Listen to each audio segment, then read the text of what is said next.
para a gente entender um pouquinho, né, a Turquia republicana, que é o objetivo, eu acho que aqui dessa live, é necessário a gente retornar um pouquinho historicamente, bem pouquinho, século XIII, para entender o próprio Império Otomano, né? Não tem como a gente pensar na Turquia sem pensar e sem analisar o que foi esse Império Otomano, que é conhecido como um dos impérios mais longos de toda a história, né? Durando do século XIII ao século XX. Então, o próprio perfil, né, do Império Otomano, ele é caracterizado por essa presença de líderes que estendeu o território pelos três continentes, Europa, Ásia e África. E esse domínio, então, ele se expande em diversas regiões e ele se caracteriza pelo elo existente entre a religião islâmica, que vai ser um império liderado, governado por muçulmanos sunitas, e esse elo entre a religião islâmica e as demais esferas políticas, econômicas e sociais.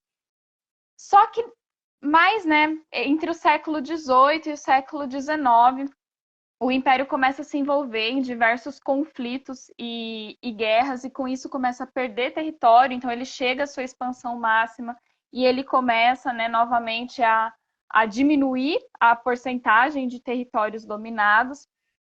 E essas derrotas militares que vão ocorrendo, elas fazem com que se enfraqueça tanto o poder central como o poder de domínio sobre os demais territórios. E aí, enfim, né, vários movimentos de libertação, eu não gosto muito dessa palavra, mas utilizando as aspas aí, né, começam a acontecer. Até que a gente tem, no próprio século XIX, um conjunto de reformas, e essas reformas tentando garantir o poder que restava ao Império, e elas já aparecem com um caráter secular e democratizante, né? E por isso que é importante a gente pensar nesse período quando a gente for entender a República Turca, a própria República Turca. Então, no século XIX, começam esses ensaios de uma secularização de tentativas democráticas, né? Até que a gente tem o século XX, e muitos historiadores consideram o início do século XX a Primeira Guerra Mundial.